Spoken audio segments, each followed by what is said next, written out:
Well, hey guys, welcome back to Tactical Review. Welcome to the first and who knows, maybe last live stream that we do.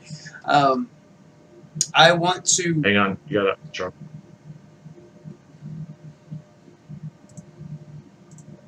Boy, I've got noise coming from everywhere. Okay. Anyway, I'd like to introduce my guest tonight, Elias, with the Liberty Review or the upcoming Liberty Review podcast. Welcome to the show. Hey, glad to be here. So, I'd ask you to tell us a little bit more about the podcast, but I happen to know that just like a week ago, it was kind of still a pipe dream. So, welcome to the show. Welcome to the deep end, I guess. I'm either a good friend or a bad friend, just kind of shoving you off the ledge. Yeah, you're right. What was it? It was about a week and a half ago. We were talking about something. I said, well, I'd always thought about doing a political podcast kind of thing. And next thing I know, we have a name for it, and I'm on here, and you're putting it on there as me being from it. So I guess that's what we're doing. Well, it was well, as we get into the show, we were just talking before the show started. Kind of, this has been a topic that I've been wanting to do for a little while. But before that, of course, for those of you who are just joining, if you're not subscribed to the channel, go ahead and hit that subscribe link for me. If you want notifications when we upload new content, you're going to want to ring that notification bell. And then, hey, share this with your friends. The more people we have over here in the live chat, the better the discussion is going to be as we go along. You will note that there is no super chat enabled for this because I'm still too small to monetize. So if you'd like to support what we're doing here at Tactical Review, you can do that over at Patreon. That's patreon.com/Tactical Review. And yeah, anything you can do would help, and it'll help purchase ammo, it'll help purchase studio equipment, so on and so forth. If you'd like to keep up with the channel outside of YouTube, you can do that over on Facebook and Instagram. That's Tactical Review 2019. It's a great place to see some behind-the-scenes discussion, pictures and stuff of upcoming projects, and just a great way to keep interacting with the community. So, with all that out of the way, as I'm sure you've all noticed, well, if nothing else, you know from the title of, wow, I love it when Skype sends Elias away like this. I don't really. That's great. Technical glitches. Anyway, as you noticed from the title, the subject tonight is red flag laws. And I'd like to start by reading something that I found floating around social media somewhere. I want to start with that this is a fictional account, and it's an extreme example, but it's by no means, as we're going to discuss, outside the realm of possibility. So just bear with me here. It's a Sunday night, and your family has all gone to bed. You let the dogs back in and lock the deadbolt like you do every night. All the lights are off now except a couple of night lights scattered throughout the house, leaving that dim glow throughout your home. It's bedtime, and work and school are going to come early in the morning. You crawl in bed, kiss your wife, and drift off to sleep, being thankful for the air conditioning that allows you to pull that heavy quilt up over your shoulder, despite the fact it's still 85 degrees outside. A few hours pass. 0200 Monday morning, and your wife taps your leg and says, "Baby, I heard something outside." As you sit up in bed, you hear the dog growling in the living room, and you know something isn't right. You grab that trusty old 870 and head into the living room. Your wife grabs her 9mm and heads down the hall to the kids' room, just like you've rehearsed. "Good boy," you say to the dog as you enter the living room, trying to calm both him and your wife, just as splinters fly across the room and the front door flies open. "Ah, crap!" as you shoulder your weapon and send a loaded double-up buck across your room and see the perpetrator fall in a heap. Before the thank God can even run across the brain, you see a second man coming in the door and you fire again. This time you hear the pop of your wife's 9mm as she's joined in the fight. It has to be those meth heads from downtown. Just then, you're consumed by a wall of bullets as you see multiple muzzle flashes from just outside the door, and you realize something isn't right. You turn to yell at your wife to get down, just in time to see her take a loaded buckshot to the face, and her brain matter splatter over the wall behind her. You feel the burning as 5.56 rounds riddle your body. One clips your spine as you're scrambling away and paralyzes your lower body. The last thing you see before you bleed out is a SWAT guy from your local PD holding your teenage daughter on the floor with a knee in her back as she screams and cries because she just watched her parents being murdered. Why did this happen? You're no criminal. You're conservative and an honest man. Your wife is a school teacher and your daughters are on honor roll. Why did this happen? Well, 2 days ago, you and your wife went down to welcome the new neighbors to the community. Your wife made them some of her world-famous cookies, and you invited them to church on Sunday. Later that afternoon, you got a friend request on Facebook from your new neighbor, which you gladly accepted. They seemed a little odd, but in the few minutes you talked, they were pleasant enough. The next day, while you and your family sat in church, your new neighbor scrolled through your Facebook profile. He saw that Trump 2020 post and got infuriated because he's a staunch liberal and hates your kind. The next thing he sees are those hunting pictures you took last fall when your daughter bagged your first buck. Now he's seething with fury because he's wholeheartedly against the slaughter of innocent animals. Next, he sees your post from the last range day with your buddies and sees those scary black assault weapons on the table, and that does it. He has to do something about the racist, right-wing extremist, domestic terrorist living next door. He picks up the phone, calls the local sheriff's office, and reports you as a threat under the new red flag law. The sheriff's office follows their standard operating procedure and conducts a no-knock warrant because you have been denied due process and you're considered guilty before proven innocent. Now you, your lovely wife, and 2 deputies have been killed for nothing. Your daughter will have absolute hell for the rest of her life. She will never be that successful person you dreamed for her to be because of the mental tragedy caused from seeing her parents murdered. The local newspaper will report that you were killed after firing on and killing 2 deputies, and that over 1,000 rounds of ammo and 22 guns were confiscated from your residence. Oh, those 2 deputies, they were just following orders. They left behind families as well, and had served their community for over a decade. They didn't know you were a stand-up guy with a great family. They weren't allowed time to investigate things under due process. They were told you had threatened your neighbor and were out in the street waving an AR-15 around. This is the reality of red flag gun laws. Innocent people will lose their lives, and they have. We're going to talk about that. Including police serving these unconstitutional no-knock warrants. Red flag laws will be used for petty and vengeful reasons. That's going to come back. Without merit by gun-hating liberals who believe if you own guns, that it somehow automatically makes you a threat to society, and therefore you are a right-wing, extremist domestic terrorist who must be stopped and neutralized at all costs, for the safety of others. Never forget that all gun laws are an infringement of your rights. I mean, every time I reread that, number one, it terrifies me.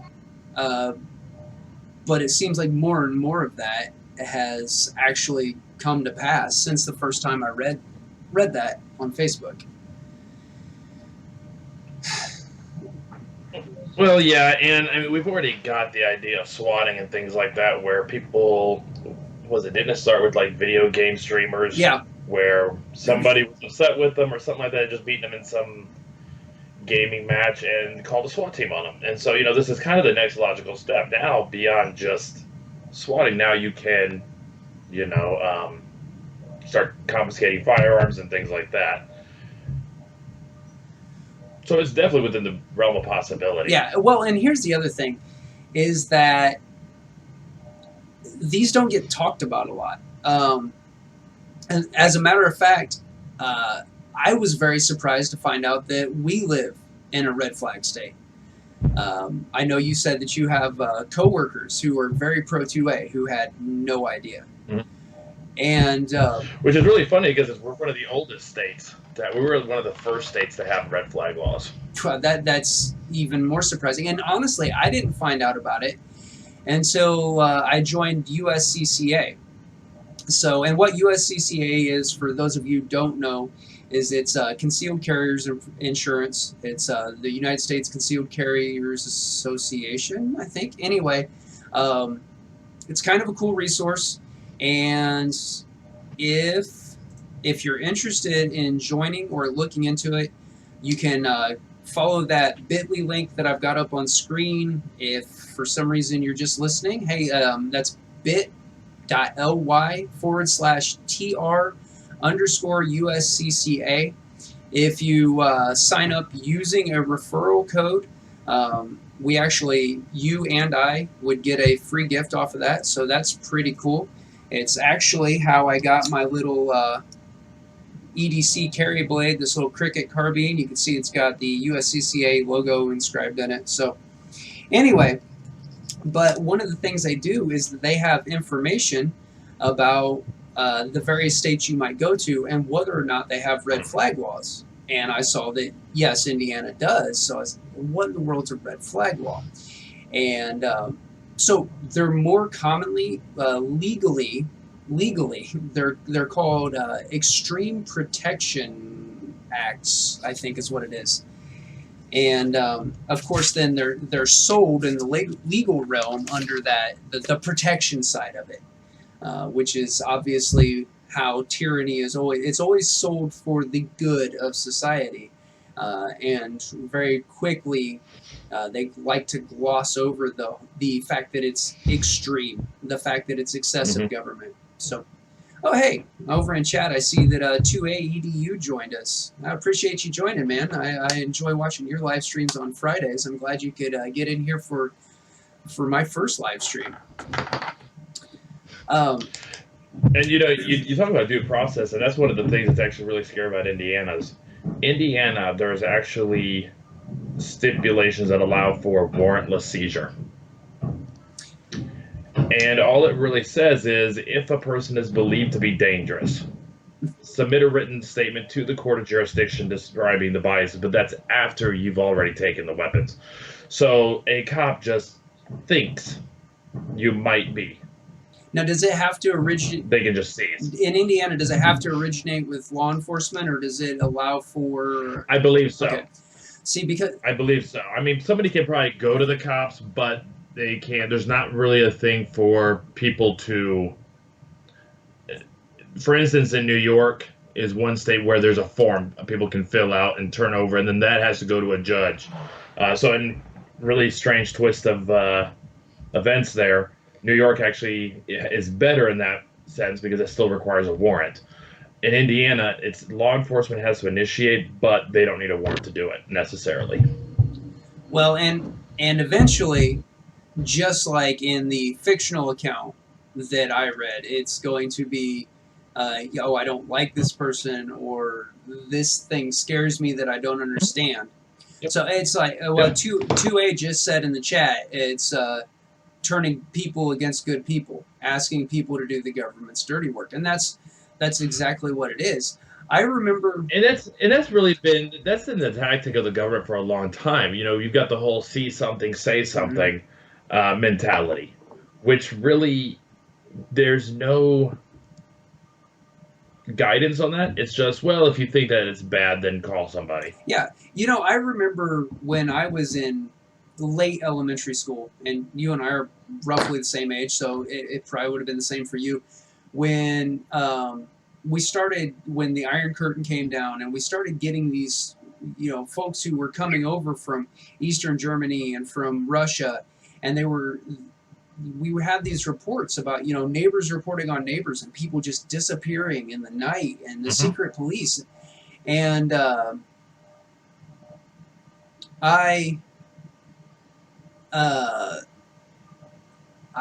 I remember saying, to myself, that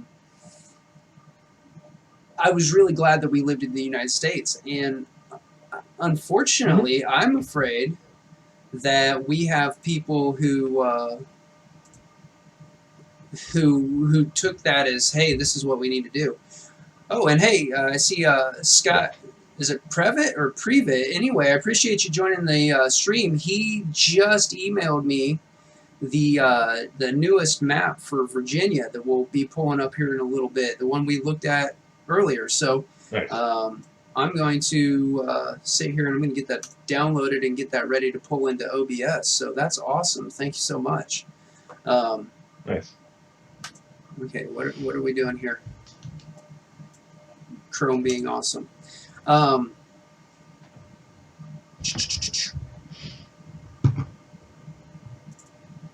that's not what I wanted to do. Double click, didn't mean to double click. Move that over to there. Okay, anyway, so, but before we get to Georgia, no, Georgia's not even one of them we're going to talk about tonight. Before we get to Virginia, which there's plenty of garbage going on in Virginia, so instead of talking about the hypotheticals about red flag laws, we actually, in the last 6 months or so, we have several examples of red flag laws being used to terrorize the citizens. There have been two, well, okay, there's probably been more than two, but there have been two that I know of in Florida, and Florida they've been very proactive in these extreme protection acts. And the earliest one, and again, this stuff you're not seeing it in the news. You're not seeing it in the mainstream media, especially in these instances like we have here where it's gone awry. The fact is that there's not been a lot of, oh, we can guarantee that this has prevented a problem, so let's celebrate this. And that's unfortunately you and I talked last night, Elias, that anymore you can't trust any media outlet for your news. And it's awful because, well, then how do you get your news? And you have to dig and you have to find sources. And unfortunately, almost any source you find is going to be biased. And then the problem is that a lot of us will prefer media that's biased the same way that we already think. And then we stick our head in an echo chamber, which is a problem. Anyway. It's something that before the 90s was, you at least had the fairness in reporting it, regulations which required both sides to be presented by a news organization. So CNN couldn't sway left, Fox News couldn't sway right. They had to present both sides of it. Well, with that gone and off the books, it's made it even worse of an echo chamber than it was before. Well, and that's kind of another discussion, and one that I've seen in a lot of places, because I see what's going on here. The extremist things and this isn't something that we're going to dig into a lot, but when we have like these shooters, these people who, if you look into their background, they've had this extreme bias, and with the way that society is today, it used to be that if you had an extremist view, you had to go out and find like-minded people. And now you just get on the internet. And as much as I love technology, this is the problem. You get on the internet and you can find all sorts of people, whether it's for good, it's a religious group, it's a charity, or it's I want to get out in the community and help, or if it's bad, white supremacist or whatever. It's very easy to find just a group of people who think that same way, and then and then you're just reinforcing this negative thing. So so anyway, the earliest situation, and I've gotten a lot of this stuff from Ammo Land News. I found them to be a really good investigative source. So the first one, though, was back in August. There's a fellow named Jonathan Carpenter in Osceola County, Florida, and he got a notification. A lot of you guys have probably heard this by now. But he got notification that his concealed carrier's permit had been revoked, just kind of out of the blue. And when he got looking into it, he had been charged with multiple counts of domestic violence. And so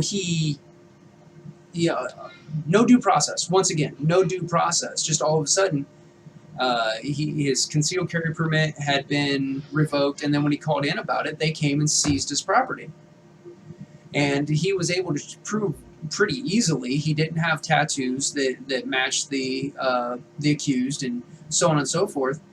And they're like, well, it might be 6 months before anything can be done about this.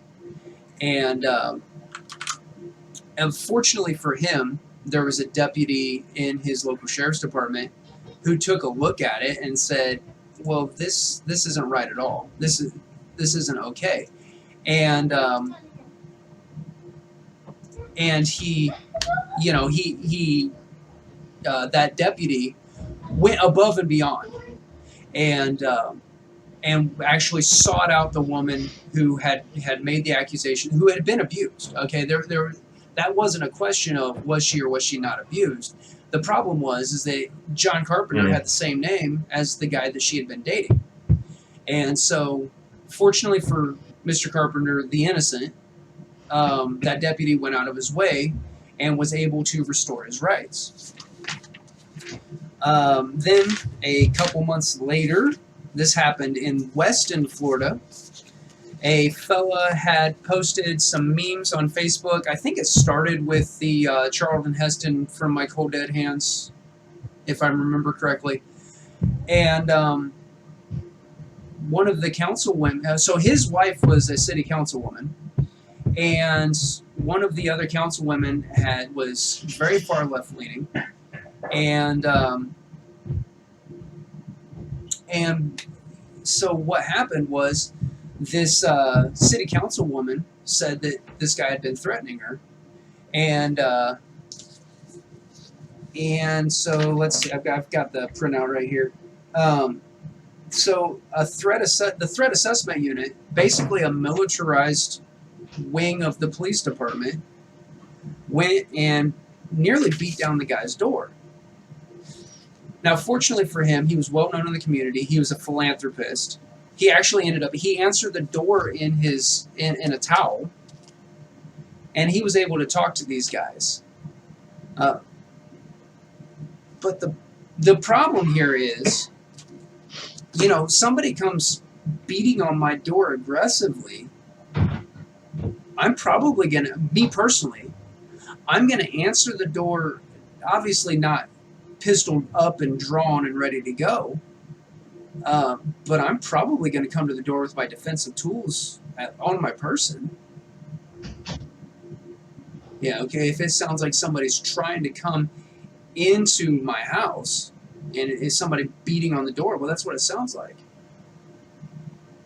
So, I don't know. Fortunately, both of those situations turned out nobody harmed. In the long run, no property seized permanently. But then I've got my printouts all kinds of out of whack.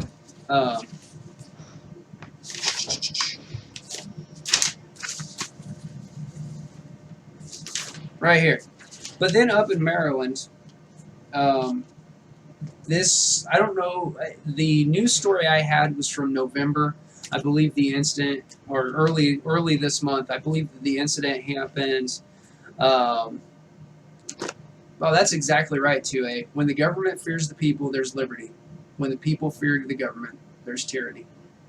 But late in October, mid-October, there was a protection, or an extreme risk protective order. I knew one of these printouts had the official name. For a 61-year-old man named Gary Willis. So police went to serve this warrant, or went to confiscate his weapons. Willis answered the door. He was holding a handgun. Hey, that's what I just said, right? And he did put the gun on the floor. The officers explained what was happening. He became irate and retrieved his firearm, saying that they weren't going to take him. And they ended up shooting and killing Mr. Willis. Yeah, that's, I don't know. You know, hey, vote him out. That's, if we can, that's great. I'm sorry, I'm watching the chat over here. I'm not quite that ADD. If we can, when we can vote them out, that's absolutely the trick. That's our power. That's our right. That's the way that this democratic republic works. The problem is if we let it get too far, we the people let it go too far, and we trade too much of our liberty for temporary security, well, we can vote in socialism. Okay, there's a saying that goes, you can vote in socialism, but the only way to remove it is through revolution. And for anybody, don't just take that one scene right there and say, oh, Tactical Review's calling for a violent upheaval. That's going to all be used against me, and that's why I don't like doing things live. But, you know, and that's not what I'm saying. I'm not saying I think that's where we're at. I'm saying, though, if you don't believe me, do a Google search for the Venezuela timeline. I don't have that handy, but I think everybody's seen that. I do have a little infographic here that I'll throw up on screen real quick. If I... Here's the thing. Not all revolutions have to be bloody, and this is one of the really frustrating parts. And honestly, part of the, like I said before, the podcast is just starting up, and this is kind of one of the topics I'm going to hit there. And I don't want to get too deep into the politics here, but we have the power in this country to throw a revolution every 2 years. Every 2 years, we vote on a third of the Senate and the entire House of Representatives. We have the power to overthrow the government every 2 years. The problem is that we don't take it. Congress has like a 19-20% approval rating, but then they have like an 80 to 90% retention rating. You know, so it's that kind of difficult thing. We have the power. Vote them out. Like 2A says over there, vote them out. That's your revolution. We have that built into our system. But instead, we just complain about it. And when I say we, I'm talking about just the country as a whole. We the people. I think I saw for my two local counties in this most recent local election, I think that we had something like 18 or 20% voter turnout, round figures. And unfortunately, I'm ashamed to admit this. I really am. I completely lost track of what day it was. It wasn't until I got home that day after all my various duties that I have at this school. I got home and I got on social media and I was seeing all these I voted stickers. And I realized what day it was. I looked at the clock and the polls were closed. And that's on me. So I'm part of that. This year, I'm part of that 88%. But, yeah. Anyway, yeah, absolutely, 2A. Pray for peace, but prepare for war. Well, there's a reason that if you watch to the end of my videos, and I don't blame anybody who doesn't, but if you watch to the end of my videos, every one of them ends with Si vis pacem para bellum. If you desire peace, prepare for war. I've seen another really, really great quote, and I don't know where it comes from. I've seen it floating around social media, and it says this: to be peaceful, you must be capable of great violence. If you're not peaceful, you're harmless. It's an important distinction. General Mathis had a saying, for everybody you meet, be polite, be friendly, and have a plan to kill them. You know, to your point, though, 2A, it's not just that when we prepare, it's not that we are planning or that maybe you yourself are planning to start something, but the facts are that when you look around at this country and what's happening, it's coming to a breaking point, and being ready is going to be a key, because it's not necessarily, no matter what any group wants to say, it's not necessarily the right wing or the ones who like the guns in all reality who are going to start anything. Oh, yeah. but be prepared because 2AEDU says, so hopefully it doesn't he come to says that. all the time on his channel, and he and I are in complete agreement with this. I know that the gun owners are usually like the nicest guys. You know, Yes. and part of that's because we are peaceful. We are capable of great violence, but we don't just go. I've seen it all over again. Social media. I hate social media, but I keep referencing it. In these last few weeks, millions and millions of people have taken to the woods with loaded rifles, and there have been no human casualties. That's it. These guys go out there with the intention. Yeah. And, talking about preparing, we're going to have to come back to that because we are going to talk about the current situation in Virginia. And there was new stuff that came out just today that blew my mind. But before we get to Virginia, while we're still on the concept of red flags and red flag laws, Dennis William tweeted this, and I've reshared it. He tweeted it. I saw it shared on Instagram by Larky91, or actually I don't follow Larky91, so that had to be probably Arsenal616, and then I reshared it with a little bit of extra there. That I keep reading this until it sinks in. But here you go. Here's how it will happen. Red flag laws get passed. They become accepted as the new norm. The definition of mentally unfit is appended with something like anyone possessing dangerous political views, probably even something about religion. That'll probably get in there. And then gun seizure will become political, because it's how it always happens. I'll leave that up on screen just a little while longer if you want to read it, if you want to screenshot it. If you, again, follow me over on Instagram, Tactical Review 2019, that's actually in my story, or not my story. It's one of my posts. So,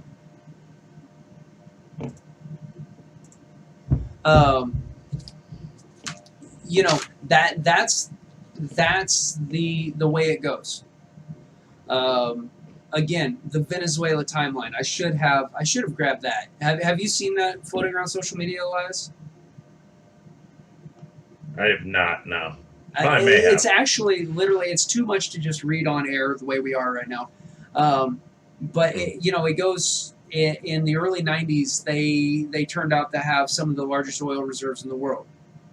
Within a year, they were one of the wealthiest nations, et cetera, et cetera, et cetera. And now we get to where earlier this year, these disarmed citizens, they have no food. They're starving to death, and they try to.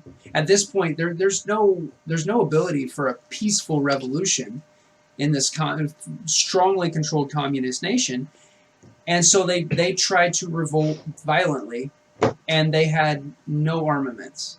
They had no hope. And we're seeing similar over in Hong Kong. And we're kind of far into the stream now, but there's some, just in case there's any confusion, sometimes I use some terms. Well, okay, there's a couple of terms. One, I haven't used them yet, but if I do, we need to make sure that we're understanding the definition. One is ignorant or ignorance. And that is quite simply a lack of knowledge. There's nothing wrong with ignorance in and of itself. You haven't learned something. Stupidity, on the other hand, I would define that as willfully applied ignorance, and sometimes it's even okay to be stupid. Okay, because for instance, cardiac surgery. At this point, I've never really been interested in like biology and stuff anyway. I took it in school because I had to. I didn't do well. I passed it. I moved on. I have no interest in the biological and medical fields. You don't want me doing open heart surgery on you. I can work a tourniquet and I can pack a wound if I have to, okay? But I'm stupid when it comes to applied surgery. That's okay. But the problem is that we have people who are ignorant and or are stupid, and they're voting in that ignorance, and they're making laws in that stupidity. And then the third category is there's outright evil, and those are some of our policymakers. Anyway, so that's some terms that if you hear me use them, I need to make sure that you understand my definition. If I say ignorant and it applies to your current situation, I'm not insulting you. As a matter of fact, I'm probably going to then try to educate you and remove that ignorance. Another term that you may hear me say is the left or leftist, or, and I'm trying to work on deleting that from my vocabulary, because there's people on the right side of the aisle too, the right hand side, not the correct side, who are just as bad. And I'm really trying to replace that in my vocabulary with statist. People who are for an all-encompassing, overly powerful, tyrannical government, a statist. But if I say leftist or left-leaning, and you're watching this stream or you're watching it later and you're on the left side of the aisle, I'm not trying to insult you. So I want to put that out there before I get too many thumbs downs or whatever. Is what it is. But I just want to make sure that we have that covered, because the fact of the matter is that I don't believe that there are very many politicians, career politicians especially, who have any of our best interests in mind. They're all self-serving. No. And so if I say the left or I say the right, I'm more talking about statists versus constitutionalists. I wouldn't even say they're self-serving at this point. They serve corporate interests for the most part, because that's who writes the checks. Policy is for sale now, and it's unfortunate. And then you have groups that are supposed to be that you can call them special interest groups if you want, but you have groups like the NRA who are big and have some money and should be able to do things for freedom and the Constitution. And then what they're willing to do is trade and piecemeal. And anyway, that's not... The NRA, in my opinion, the NRA. Absolutely. If you look down in my descriptions... Sorry to all the NRA members, but NRA has become a joke at this point. If you look down where I have a section that says support groups that fight for your Second Amendment rights, and the NRA is not one of those. I've got Gun Owners of America. I'm a member. I have the Second Amendment Foundation. I'm a member. And the Firearms Policy Coalition. And I'm a member. You'll have organizations in your states that are focused on your state, and you're going to want to support those guys too, because that's going to be dealing with local policy. And if there's nothing, unless you have something else really on red flags, that's really a good segue, talking about your states, to segue towards what's happening in Virginia as we speak. Oh, sorry, Jet. Oh my gosh, I am actually I'm not paying any attention to the chat. I'm sorry, guys.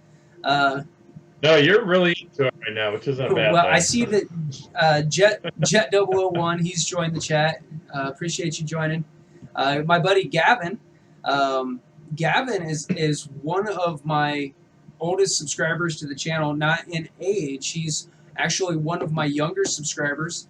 And I appreciate you jumping in. I see Noah Hurd has joined.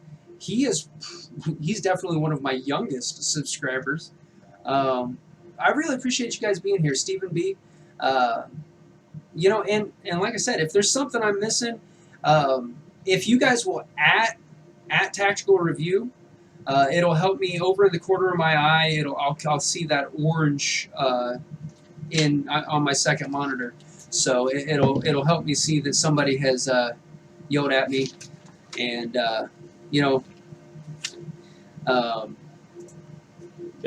Okay, hang on. I want to address this one real quick. What's that? So, hang on. So, in Ohio, they were talking about doing a law that you couldn't have guns in the house while you're drinking. I saw something about that. I don't even know. I don't even know if I want to think about how asinine that is at this point. I mean, how do you enforce that?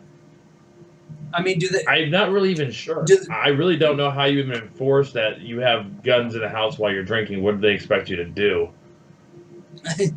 You know, well, and hey, that's something special right there. Most states have some sort of law where you're not supposed to be drinking while you're using firearms or something. I remember Tennessee had something like that. Right, which makes sense. Like if you're Indiana has one that if you're drinking, you can't carry concealed. Right, and which makes sense. There's some sense to that, and here's the thing. Okay, so yeah, that is an infringement, and thanks for the shout out too. Yeah, I know, but see, a lot of guys in your streams they super chat you, so yeah, and that's not something. I don't have 1,000 subs yet. Hey guys, 1,000 sub drive. Let's get there. I did hit triple digit subs a couple weeks ago. That was really exciting, and I remembered yesterday or this morning. I was like, oh hey, that lets me do a custom channel URL. So if you've been telling people to check out the channel, I've still got my Bitly link that's actually on my Instagram bio. But now you can tell them youtube.com/c/tactical review. So it's a little easier to say, hey, go check out this guy. So, yeah, anyway, cool things at 100 subs too. Yep. And I'm still planning like at 250 and 500. I'll figure out a way to do some sort of giveaway stuff. That's extra and above and beyond. Yeah, and want to thank today's sponsor. Oh wait, no, that hasn't happened yet either. Anyway, so anyhow, in the recent elections, which we just talked about, I talked about my own personal electoral irresponsibility. In Virginia. Oh, Virginia. Oh, Virginia. 2A wants to know how to follow Elias. So. That's a great question. So we'll sidetrack real quick. Like I said, so the podcast is an idea. Right now I'm working on the pilot. I'm actually hoping maybe by the end of next week to actually have it all done. I'm going to send it over and let Blair kind of hear it first, give him first crack at it. At that point, I'm going to try to find a network to try to broadcast it on. So if any of you guys happen to know a good network to try to host it on, let me know, or hit up Blair, let him know on one of these, and he can pass that on. I really want to find somebody who is, I don't really want to call my politics right-leaning because that makes it sound more like I'm Republican, and I'm definitely not. But, that kind of libertarian conservative mind, or, especially pro-2A, things like that, I think I'll fit right in on those kind of networks. So if anybody has any suggestions, and at that point, I'll actually be able to get stuff up where I can get followed a little bit easier. Follow Blair because he'll be able to tell you. Absolutely. I'm sure he won't mind passing on that. Oh no, absolutely. And unless you're just absolutely hating this, I don't intend for this to be the last time that we do a live stream together. I'm rather enjoying this. So yeah. So honestly, the story behind the Liberty Review podcast was like a week ago. Do I know Jake Challand and the Firearms Radio Network? I do not. I was telling Elias yesterday, I don't listen to a lot of podcasts. I have a 4-minute commute, and through the day I do when I have time, like on a second monitor at work, I've usually got something like Demolition Ranch or Military Arms or 2A EDU, and I've got a YouTube channel running on the second monitor. So I don't do a lot of podcasting. So Firearms Radio Network. Elias. Yeah, I wrote it down. I'll check it out. Thanks. So, and we can do things. Guys, I'm still trying to talk him into starting up a YouTube and a GunTube channel, and just have him do like Gun Guy TV podcast. I don't know if you guys sub to Gun Guy TV. Joel He's a Christian guy. He lives out in the People's Republic of California, and he's doing God's work behind enemy's lines. And what he does is he uploads. Well, he splits his in half, and only his Patreons get the full hour. But the first half hour he uploads to YouTube with a static image, and so. So anyway, I'm trying to get Elias to do that. But yeah, I honestly, this isn't the first political discussion we've had, and that was one of the things. As soon as you said like a week ago that you'd been thinking about doing a podcast, I said, this guy understands politics a lot more than I do. I've honestly, until this year, I've been super. Not that I didn't vote, but I've been super apolitical, and the reason is because I see a lot of stupidity happening in politics. And I just get frustrated with stupidity, whether it's in myself. Of course, if I'm frustrated with myself for doing something stupid, I usually just lash out because I'm angry in general. Because if you punch yourself in the face, people, no pun intended, it raises red flags.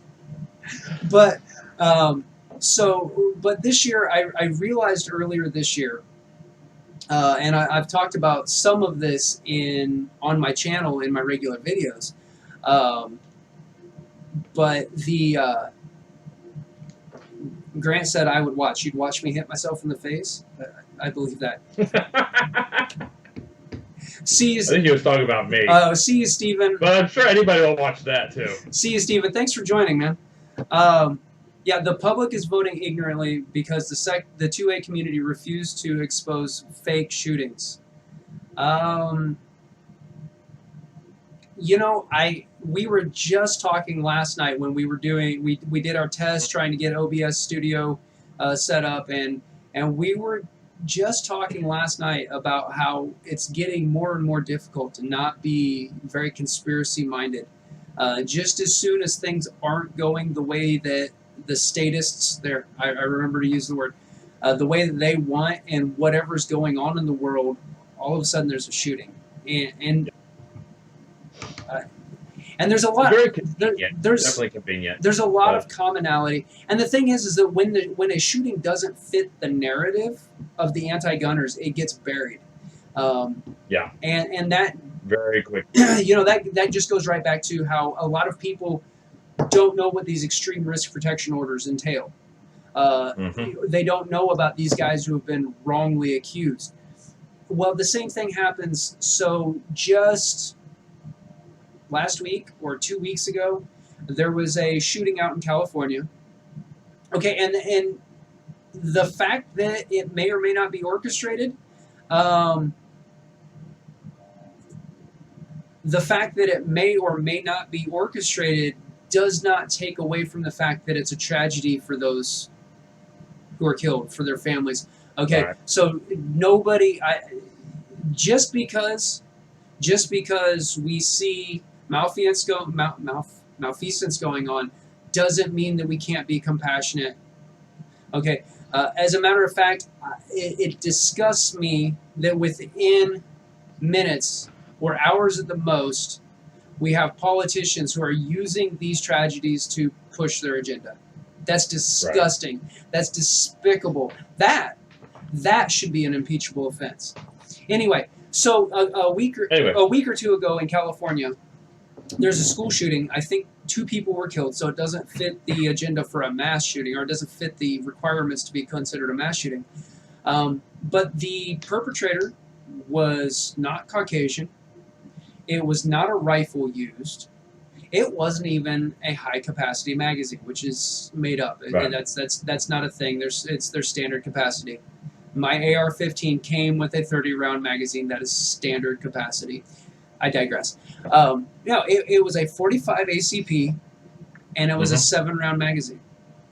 So as a matter of fact, it was only in the Pro 2A communities that I'm a part of that I even saw anything about that.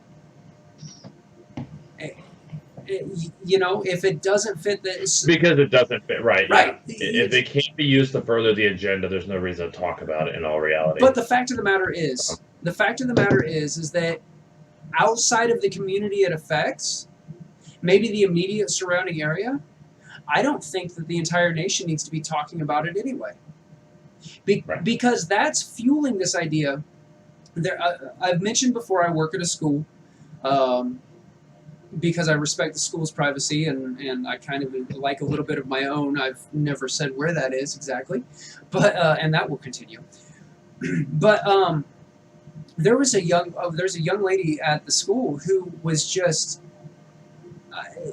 there. It was after a mass shooting late in the summer. I don't remember which one.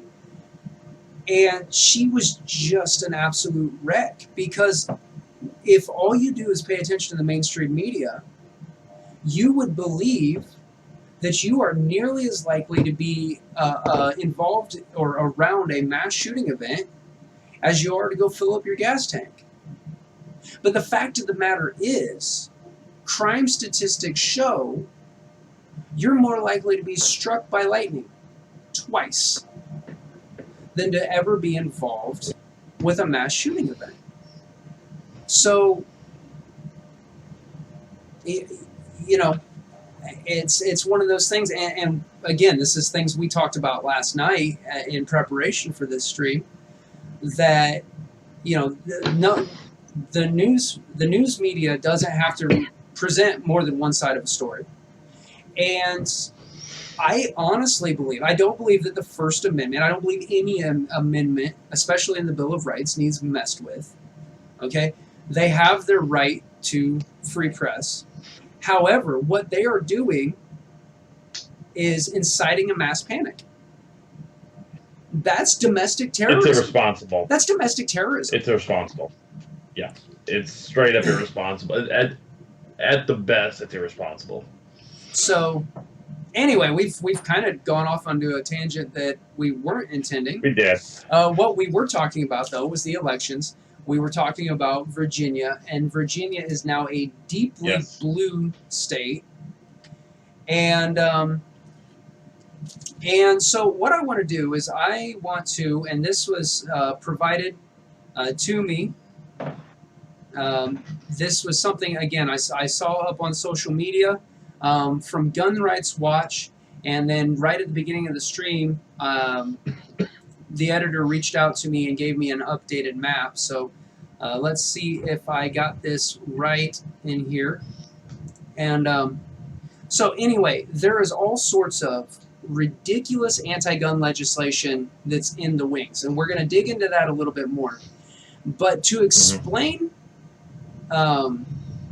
another little segue, you know, we keep hearing people who want to do away with the Electoral College. Let me throw up this map where Virginia counties that are either have become or are working on becoming Second Amendment sanctuaries. So the red counties have no action. And my guess would be that that's because they have no interest in any action. So those are probably deeply blue and deeply anti-gun states. The orange, you can see there, are showing progress towards becoming a Second Amendment. The yellow, which is the vast majority of the state, are voting soon on becoming Second Amendment sanctuaries. And the green, which is still a healthy, like, a third of the state, have passed resolutions to be Second Amendment sanctuaries, where they're not going to enforce any unconstitutional laws. Now, the reason I'm leaving this up there so long is I want you guys to look at those red areas. And I am firmly convinced those areas of red are the highest populated areas.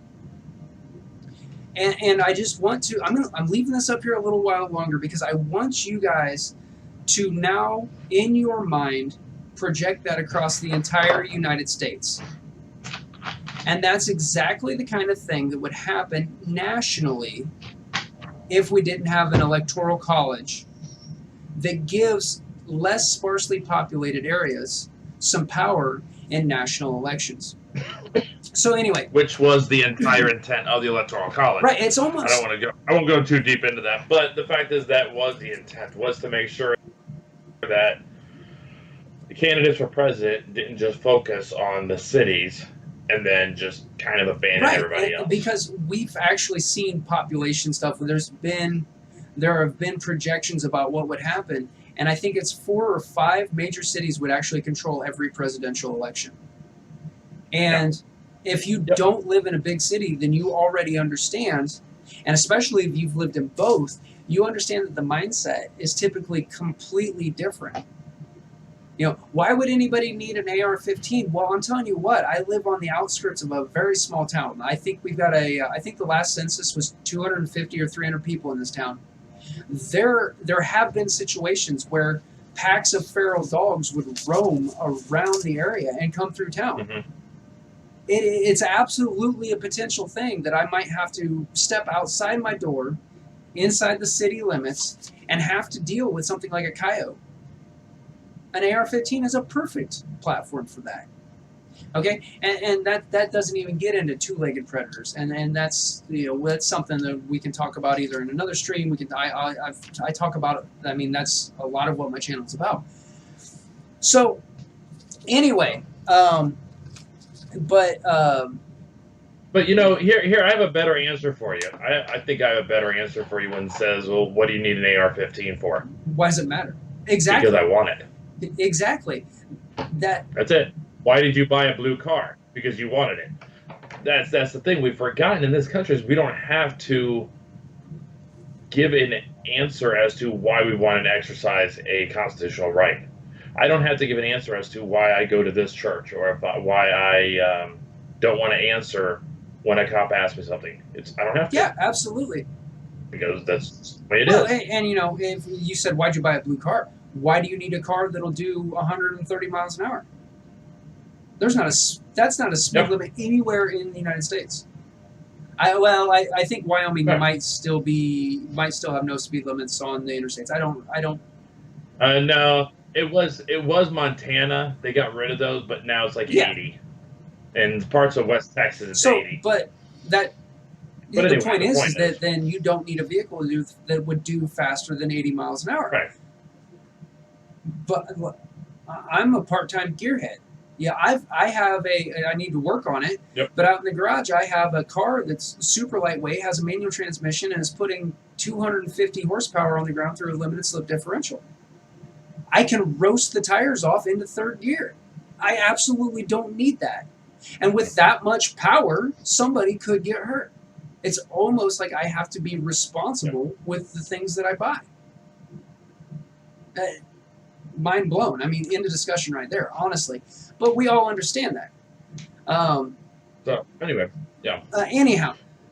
So, we might want to do, for those who don't know, what is going... Okay, so we showed the Virginia and the sanctuary cities, but it might be a good time to kind of go a little bit more into what exactly is going on in Virginia. Right, so, back earlier this year, there was a shooting that happened, and again, let's put the tinfoil back on.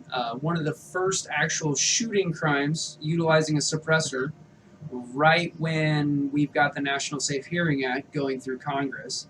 But anyway, he used a couple of 45 ACP handguns and went through where he had just been recently fired, I believe.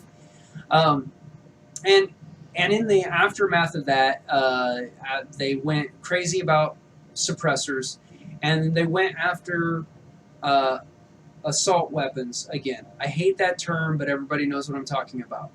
An assaulter's rifle is a military weapon. It's a select fire or whatever. Assault weapon is something that the anti-gunners like to use to describe a weapon that looks like that. Like my AR-15 back here, you can see in the background. It's terrifying. The reason I've got it on camera behind me is because I'm afraid it might go off and kill a bunch of people without me. So I've got it where I can keep an eye on it. So if you guys see it moving behind me, definitely at Tactical Review in the chat, let me know. But anyway, so now that after an election session, we've got a Democrat governor, we've got a Democrat House and a Democrat Senate in Virginia. They're going hard anti-2A. They have reintroduced an assault weapon ban. I don't have all the details, and I don't know if you looked this up today, or Elias. I did it. I slipped. Anyway, there is no grandfather clause in this, as opposed to the 94 the national 94 assault weapons ban, which you can go through and look at crime statistics. It was Correct. 100% ineffective at doing anything. Excuse me. There is no grandfather clause to this. They're banning so-called high-capacity magazines. Excuse me. I don't have the list of everything that's going on with that.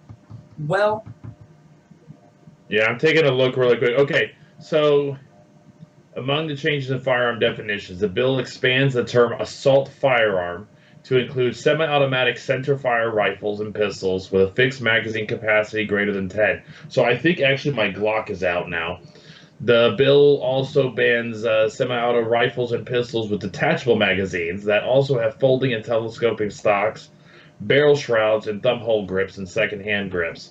Rifles under the new bill would not be allowed pistol grips, bayonet mounts, grenade or flare launchers, silencers, muzzle brakes, and flash suppressors. It doesn't say anything about chainsaws. Well, and I love the fact that not any one of those things. Okay, so the other day, I'm just my brain's exploding with this. With the here, I'm going to use it. Stupidity, the stupidity involved with that. But so here the other day, Representative, I think it's Representative Eric Swalwell. I didn't see what he was responding to, but his tweet was something to the point of rifles. Great question. Okay, well we're starting off great because rifles is a noun. It's not even a sentence. But anyway, rifles. Great question. And he went on to talk about how having a pistol grip makes them more powerful. You know, once again, they're going after these accessories that really are pointless. And legislation they introduced today shows that they understand that these are pointless because they're going after things like detachable magazines or high capacity magazines. And you and I both know that in the hands of a trained person, there's like a 1 second difference or a 2 second difference in getting off 30 rounds out of a 30 round magazine versus 3 10 round magazines. Because, well, a few weeks back now, when I released my video where I went out and I did my first shots in the Palmetto State Freedom Rifle. In the beginning, I started out with a little clip where I had a mag change and I did some slow motion and I was really happy with it. And even I had my lapel mic on, and when I went to grab my second magazine on the mag change, I got caught up in my microphone cable. And even in spite of that, I think that mag change only took 1.5 seconds or something. And I'm not in any way highly trained. I'm a guy who goes out and plinks around on the range, and I try to improve my skill set. Well, they've addressed that. And I did not, because I was very foolish, I did not print that off. So I'm really quickly going to head over to Facebook and see if I can find, unless you happen to have it pulled up. Oh, please, Facebook. No, I don't. But I mean, it. Anyway, basically what they said is, like you said, it's calling the accessories.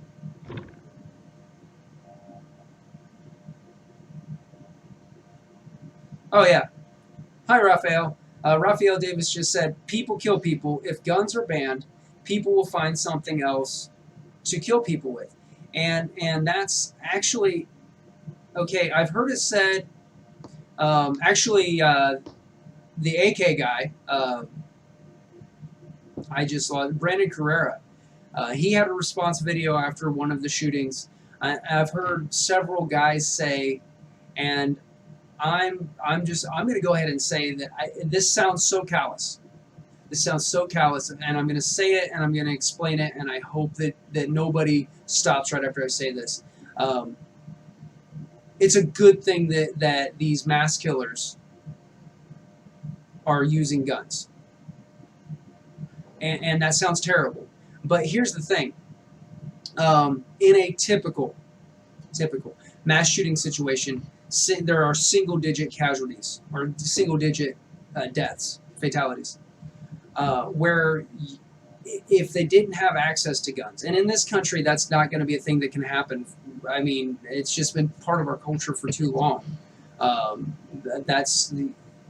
Guns are nearly illegal in Chicago, and yet there's more handgun murders there than any place else.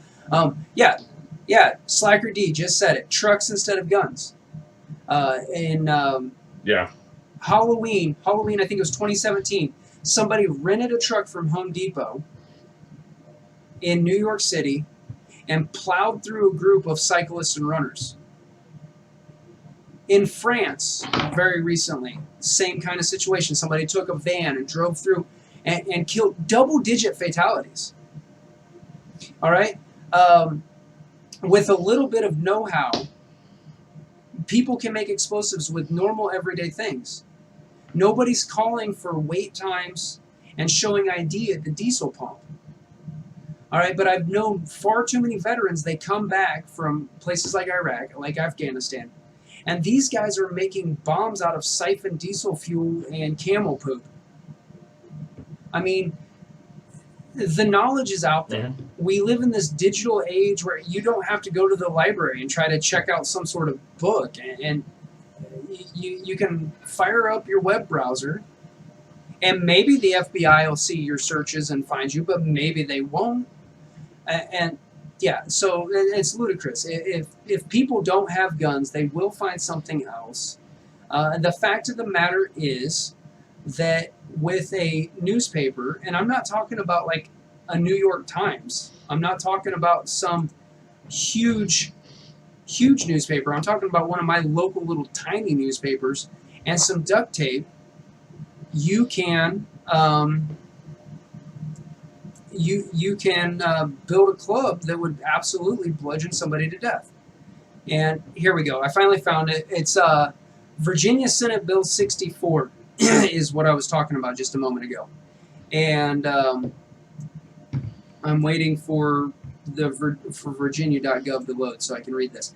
The long and short of it is that it makes it illegal to train or to be trained with a firearm. Still waiting. I am burning up my internet bandwidth right now. Okay. So what they're doing is they are trying to prohibit paramilitary activity. Well, right there, we can stop right there, and we can say unconstitutional. All right? Say it with me. A well-regulated militia being necessary to the security of the free state. The right of the people to keep and bear arms shall not be infringed. A well-regulated militia, that's normal guys and gals who own firearms. But paramilitary. A person is, like they had shall be and they've crossed it out, a person is guilty of unlawful paramilitary activity, punishable as a Class 5 felony, if he teaches or demonstrates to any other person the use, application, or making of any firearm, explosive, or incendiary device, or technique capable of causing injury or death to persons, knowing or having reason to know or intending that such training will be employed for use in or furtherance of a civil disorder. So if you intend to be safe with your firearms, but you know that it's your civil constitutional responsibility to be prepared to stand against tyranny, that's a Class 5 felony. All right? Or 2, assembles with one or more persons for the purpose of training with, practicing with, or being instructed in the use of any firearm, explosive, or incendiary device or technique capable of causing injury or death to persons, intending to employ such training for use in or furtherance of a civil disorder. Or 3, assemblies with one or more persons with the intent of intimidating any person or group of persons by drilling. You all right there? So intimidating with firearms, blah, blah, blah, blah, blah. So if there's a self-defense class, like a Rifle 1 class, and Joe Blow calls in and says, yeah, there's these guys out here and they're training with rifles and it's intimidating me. your attempt to be a responsible firearm owner just became a felony under this new law. So again, they understand that banning these accessories is ludicrous, and so now they're going to, you're not allowed to train with your firearms. Now, if you are a responsibly armed citizen, Blair, it's actually really brilliant. yeah, It's actually really brilliant because if you think about it, all they need now is a questionnaire for people who are training and ask them, "Are you planning on committing a crime?" And then you can just stop it right there because they'll say yes, right? oh yeah, you know, that's more laws. More laws will always, you know. I've thought this out. I sat down. I thought long and hard. I had to take Tylenol, Advil, and Midol for the cramps I got thinking so hard. But I think that if we make murder illegal, we'll be okay. Yeah. That's the thing is that all. But no, that's crazy talk. As a responsible firearm owner, you need to be training. Firearms proficiency is a perishable skill. I've shared this before. What got me back into shooting in the first, like, I've always enjoyed guns. Well, always, since I was 8 or 9. Earlier this year, actually, if you guys will remember, Super Bowl Sunday in Indiana was unseasonably warm. Like sweatshirt, no hat, no gloves, warm.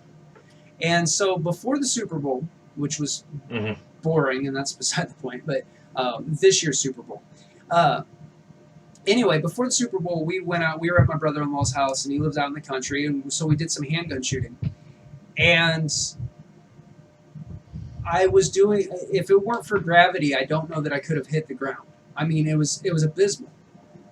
And I realized, I had been carrying. My intention was to be able to defend my family if it came to it.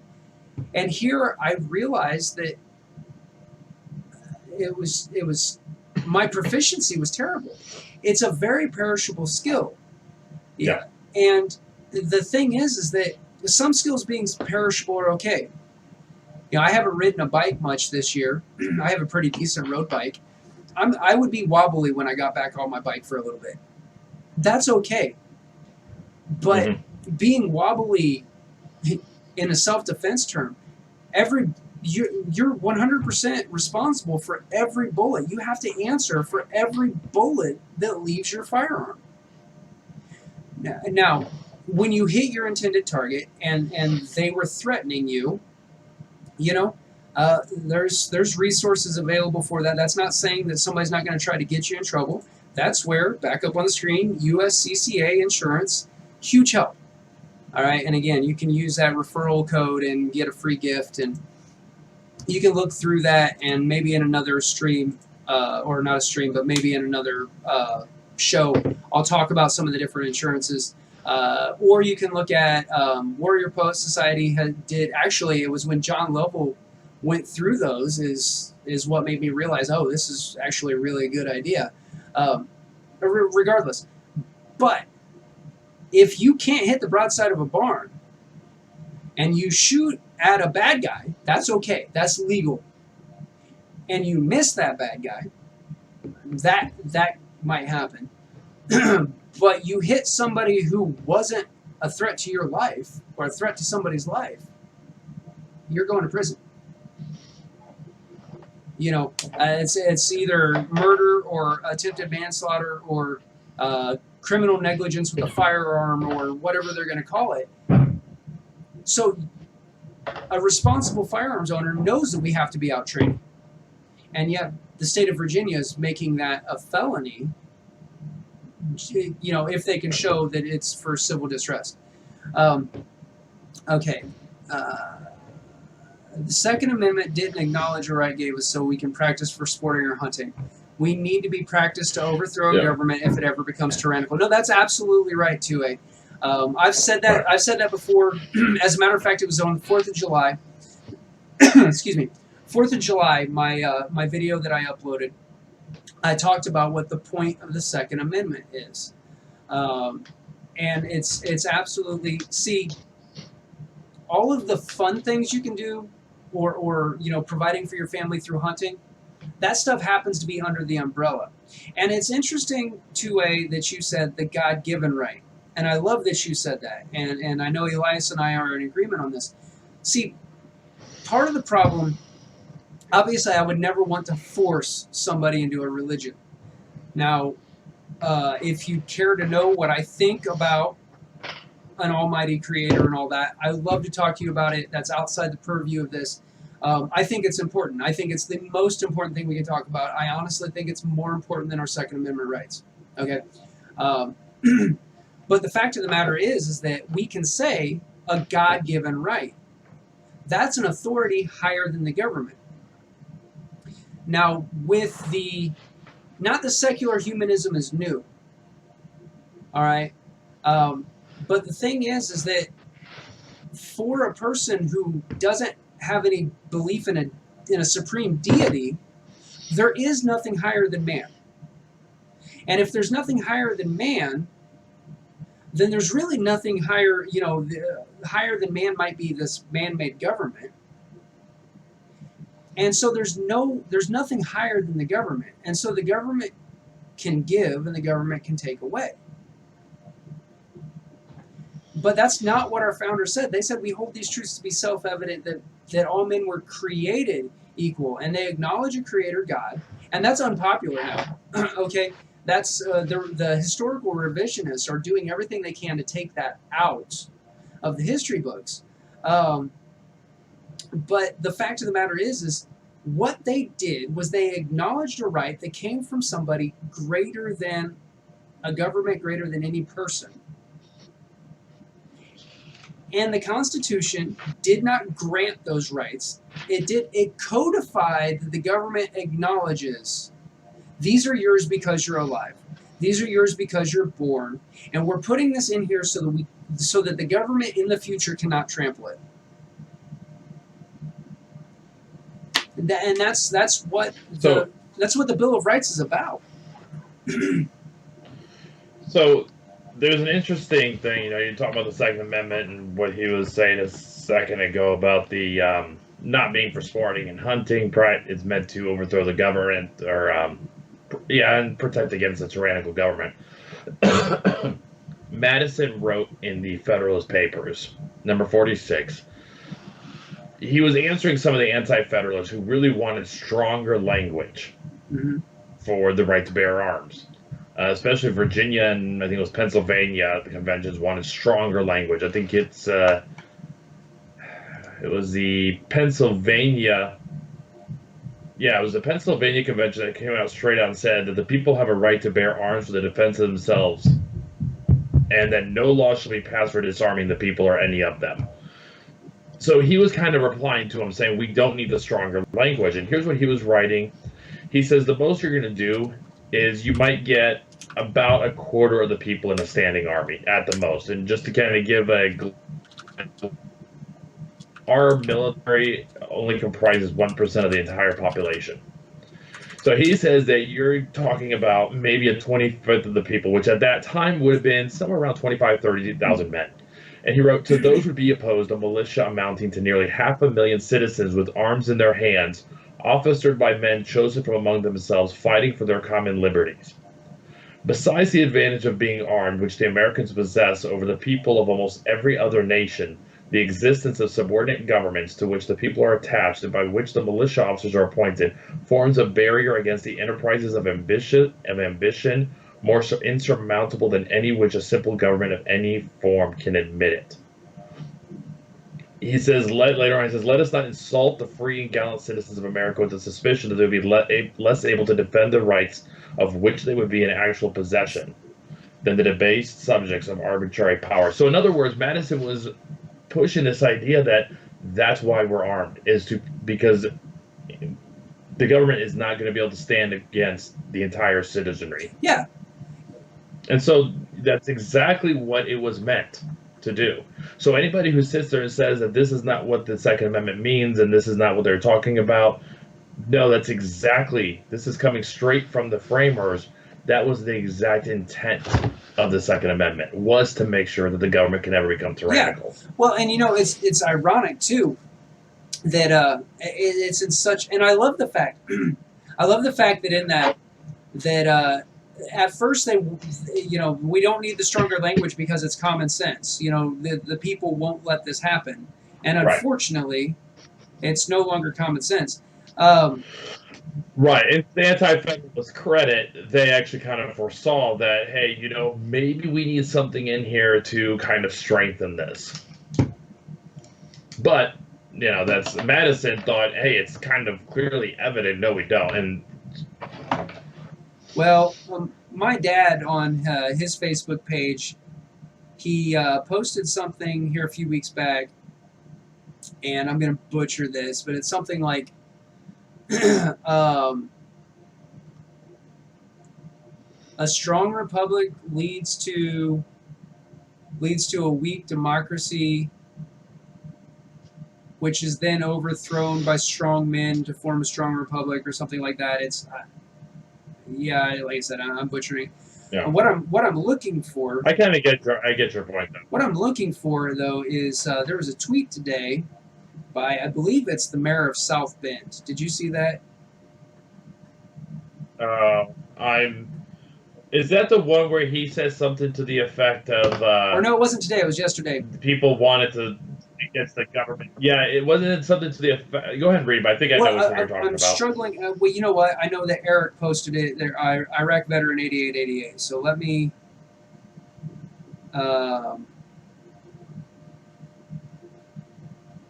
Yeah, I know the basic idea was he was saying that people who are for this because of being able to protect the government means that they're okay with shooting fellow Americans. Right. And he completely misses the point. Completely misses the point. Yeah, absolutely. And of course I'm not finding it now. It's hyperbole. Well, what he had said was that, you realize, I want to read it though because there's some verb. Here we go. It's AK Operators Union, and dude, I love Rob's channel because he, as far as I know, he immigrated, naturalized, and actually serves in our military, and that's so awesome. I so appreciate. I mean, that blows my mind. Where that people will leave their home country, not just leave their home country to come to not just leave their country to come to America because it's so awesome, but then join our military to help preserve those freedoms. That's awesome to me. Anyway, so Pete, I'm going to butcher his last name, Pete Buttigieg? Is that? I don't know. Anyway, so what he posted, oh wow, actually this was a really old tweet. It was from March 8th of 2018. But he said, if you want an AR because you picture yourself using against the government someday, please pause and reflect that this fantasy entails shooting American soldiers and police officers. And that's what I hate, this fantasy. Look, it's not, we don't sit around. Those of us who are prepared, we don't sit around fantasizing that this is going to happen. As a matter of fact, I've said it before, I'm a little afraid of these guys who are always like, oh, I want the boogaloo to happen.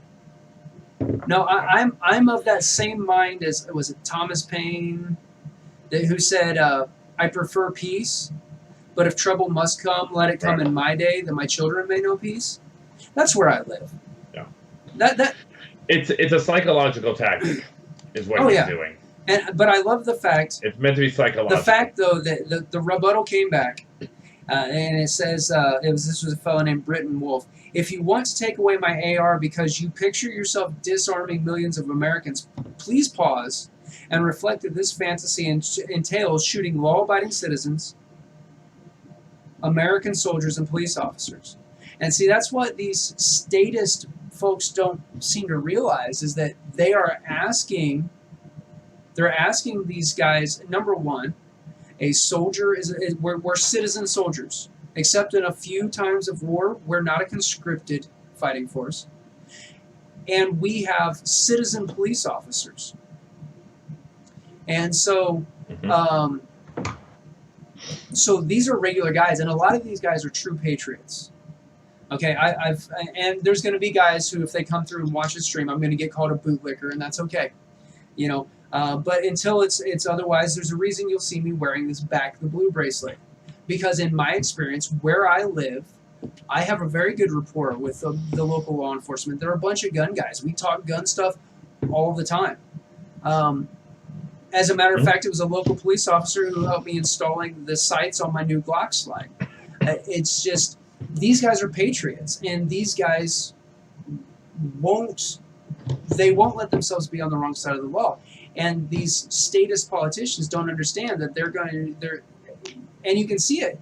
A lot of times these sanctuary counties, it starts with the sheriff saying, no, I'm not going to enforce those. So I don't know. We're definitely getting off of the I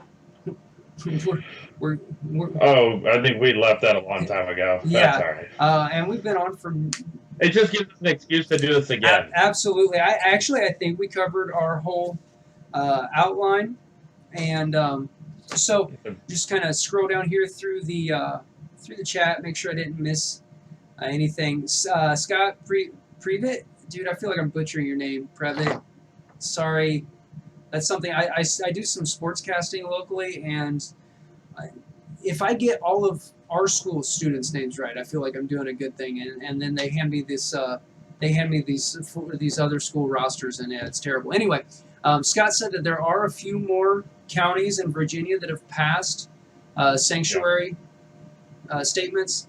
So they're going to be keeping that up to date. And again, that was gunrightswatch.com, and they've got stuff. They've got national stuff on gunsrightswatch.com. I saw that, but I was focusing because of, like I said, it's ridiculous in Virginia.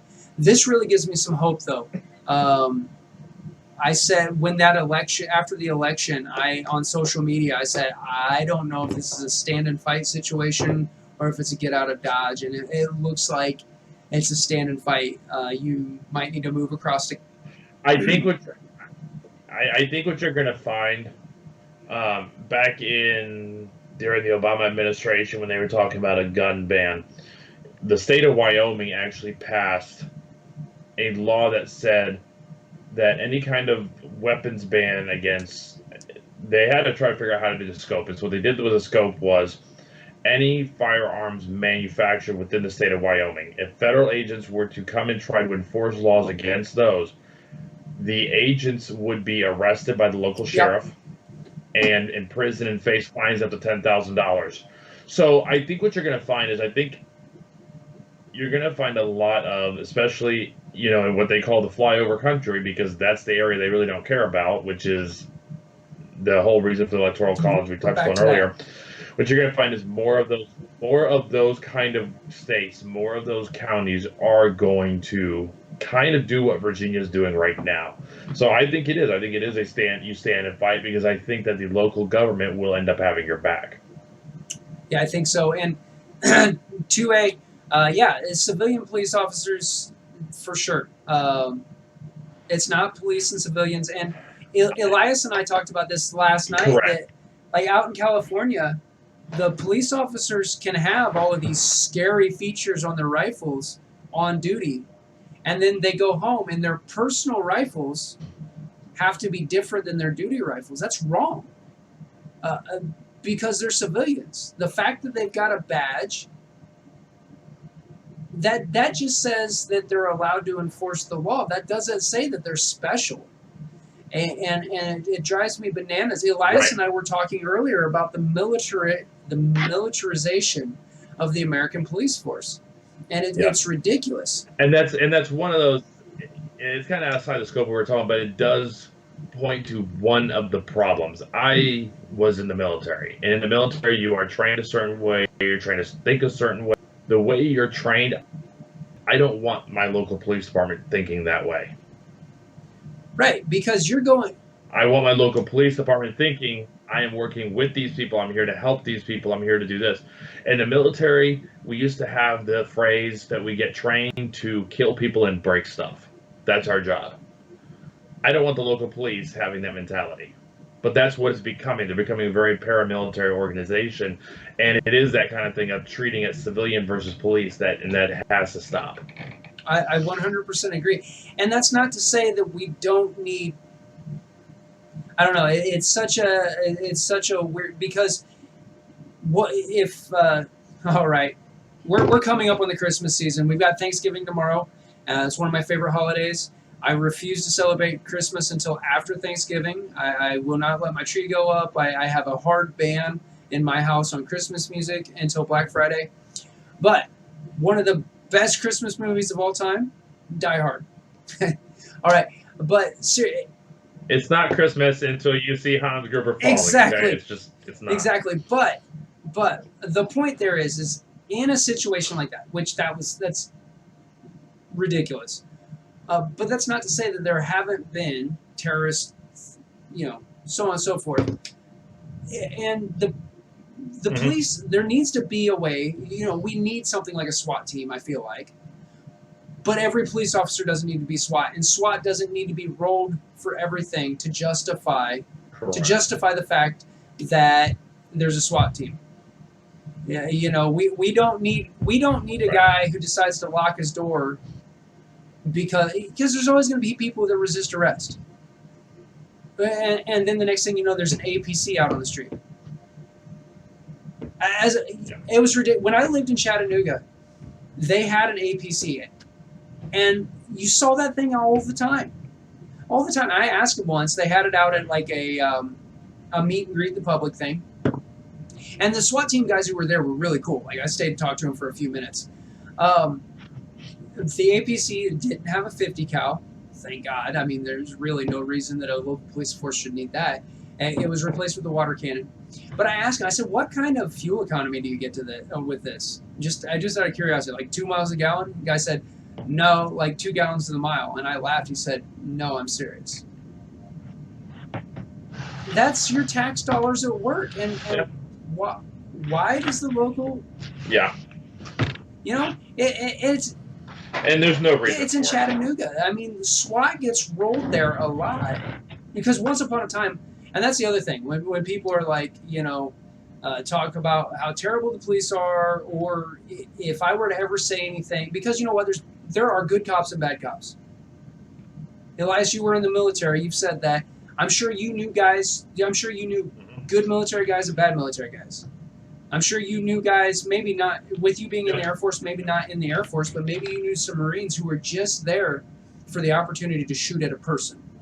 And maybe you didn't meet those people, but those people are out there. And it's the same thing in the police department, but I've applied to 2 different police departments in my life. All right, so it's not that I hate the cops, or anything like that. But my intention in Chattanooga, I told my wife this, I said, I have to do 3 years of patrol, and then I want to apply for SWAT. And she was concerned about it. I said, yeah, SWAT gets rolled a lot here, but it's not like Atlanta. They get rolled a lot because it's like, okay. And I'm not in the department, and if you're somebody watching from Chattanooga and you have some personal experience in this, I hope I'm not coming across as offensive. But sometimes it seems like we're not willing for people to have some intelligence or to help them learn to overcome ignorance, and so we have to use these special units to justify their existence. And once it really is like that. I mean, in general, you have that, especially in government. If you can't justify the cost by using it, then you have to scrap it. It's just like, it's that whole, and there's some truth to this. If you haven't used it in a year, get rid of it. The flip side of that is, I've been to the range, but I'm 37 years old now, and I've never been in a position to draw my pistol in a defensive situation. Does that mean I throw it away? I haven't used... No, but like I said, that's how government works. But here's how I'm going to challenge this. Let me give an example. We'll use Indiana. Does Wabash, Indiana really need a SWAT team? Then that's Is there so much going that they really need an APC and surplus Army equipment rolling down the streets of Wabash? You know what I'm saying? And you see it a lot more in these small towns where before, maybe the county sheriff, but a lot of times it was the state police that might have something if something were to go down, because the chances of it happening were so small. Right. But now we have this in all these tons, and like you said, like we're talking about, they have to use them to justify the cost. So now you've got stuff going on that just doesn't need to be there. Yeah, and again, it's not necessarily the training. It's not because I I go to the range with the AR-15 and I train with intention. I train to hit a target, whatever that target may be, when I need to hit it. I have every intention on. I'd really like to take some regular guy training classes. If you guys haven't checked out regular guy training, some harsh language on occasion, but it's a fellow named Chris Bondi.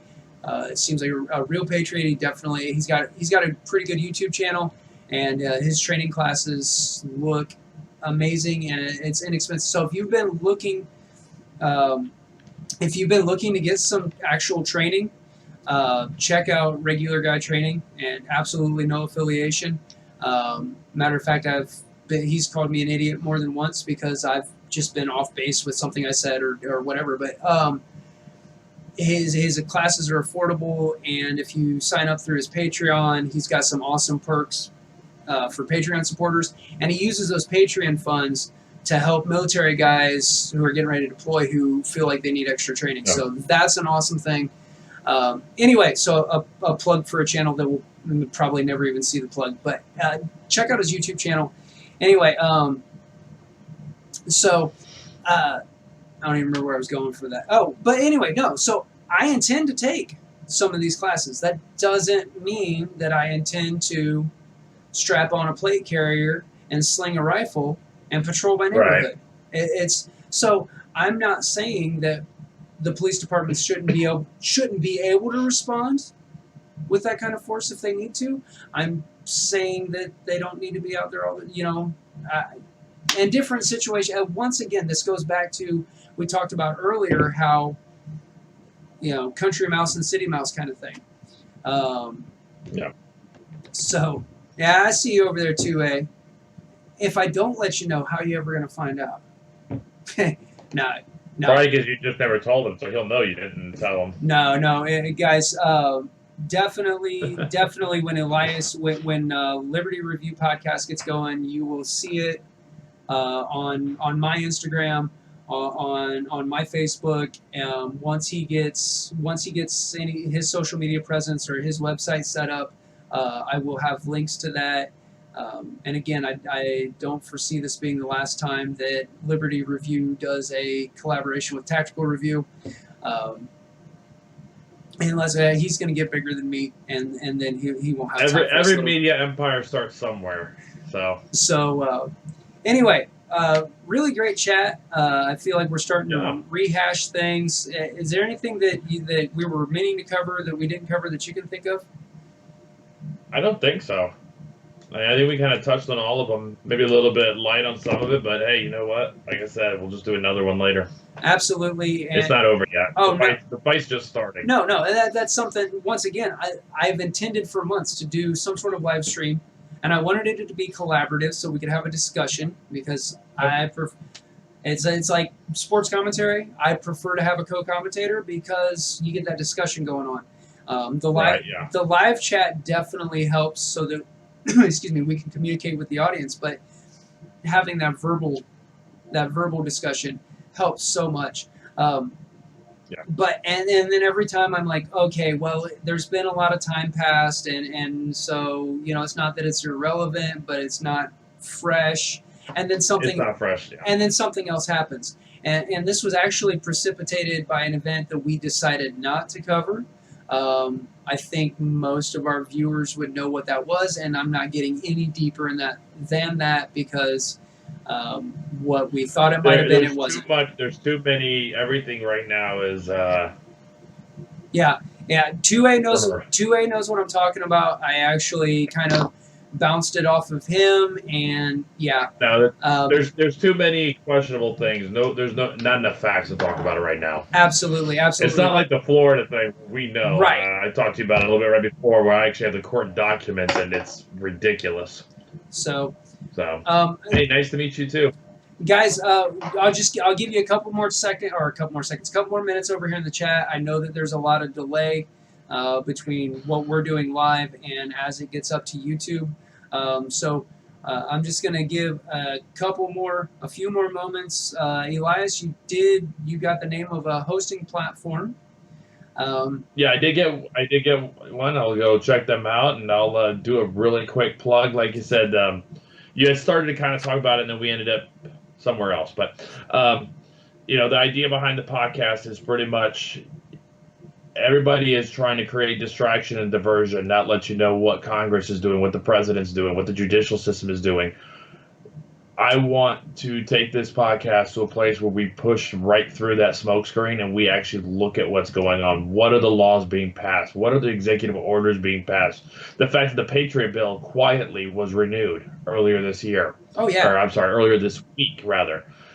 Things like that we're going to talk about. We're going to talk about Feinstein trying to push another assault weapons ban through. We're not going to let the impeachment hinder us. We're not going to let the fact that Epstein didn't kill himself stop us from talking about these things.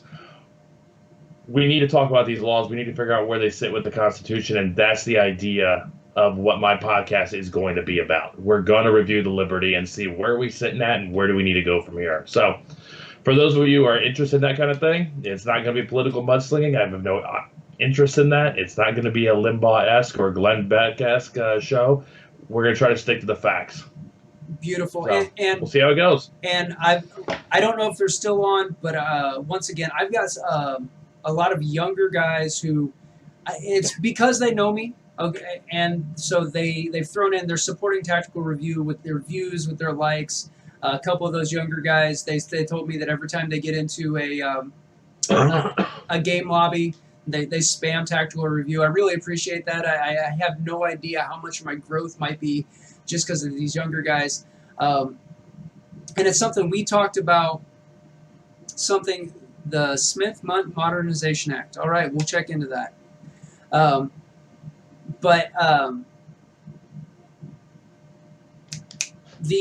Marine that I went shooting with, and it was a really short video. I didn't have any footage. Part of it was I didn't want to mess. I didn't know if he was allowed to be on YouTube or anything with him just getting out of basic. I didn't want to risk anything. I didn't want to get him in trouble. So I just talked about it. But he's 18, 19 years old, and we got talking about the Constitution and liberties. And the fact is that schools don't teach a civics class anymore. There's a reason a lot of patriots are pulling their kids out of public school because public school indoctrinates our kids to the statist mindset. Now, I'm fortunate in that living in a smaller community, we don't have it's not that we don't have the same requirements, but we can have more honest dialogue, I think, with our kids. And but we've got young people who get it, and that gives me hope. And so I'm definitely going to make sure that I talk to them. I'm going to talk to them and try to get them interested in Liberty Review and get them interested in politics and able to look through the smoke screens. So yeah, that's awesome. Definitely, I can't wait. There may actually be a podcast that I listen to. I'll have to make time for that. Guys, once again, I'm too small to monetize. I know a lot of you guys would have been more than willing to do super chats, and you couldn't. If you want to help support the channel, I would appreciate that. You can do that over on Patreon. Any little bit helps. If you think, hey, I can throw $1 a month in, that'd be amazing. That would help over time. Covers ammo, covers new items to review. If you're new to the channel, honestly, the political side of it is not something I've done a lot of. Part of it's because I personally struggle to keep up with all of the things that Elias really seems to have under wrap and the legal side of it. And so it was really awesome having you on for that. So mostly it is actually reviewing accessories. A lot of times budget-minded, but we do talk about the times when you need to spend money. Once again, said it before, I'm saying it right now. The old adage is anything that comes between you and the ground is where you spend your money. So you need good tires. That doesn't mean expensive, but it means good tires. You need good shocks. You need a good mattress. You need good shoes, and you need good defensive tools. All right. And again, that doesn't mean expensive, but that means you need to know what you've got. So I will try where I can to help with, hey, this is a good value alternative.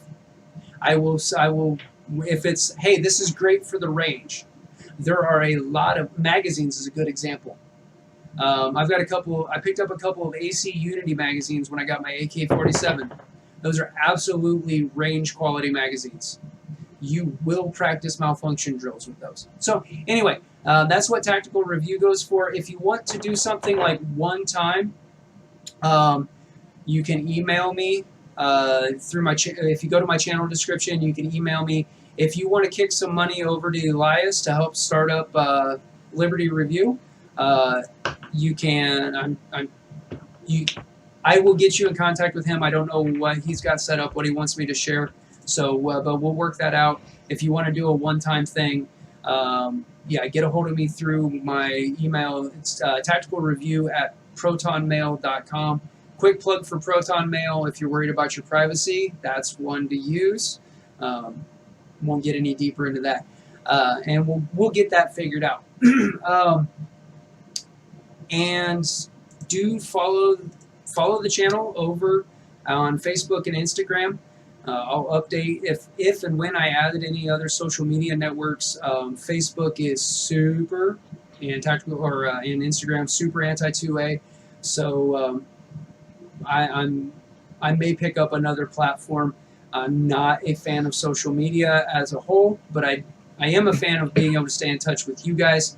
So anyway, I do that through those platforms. Once again, as soon as Elias has anything set up for Liberty Review, I will make sure to get that out to you.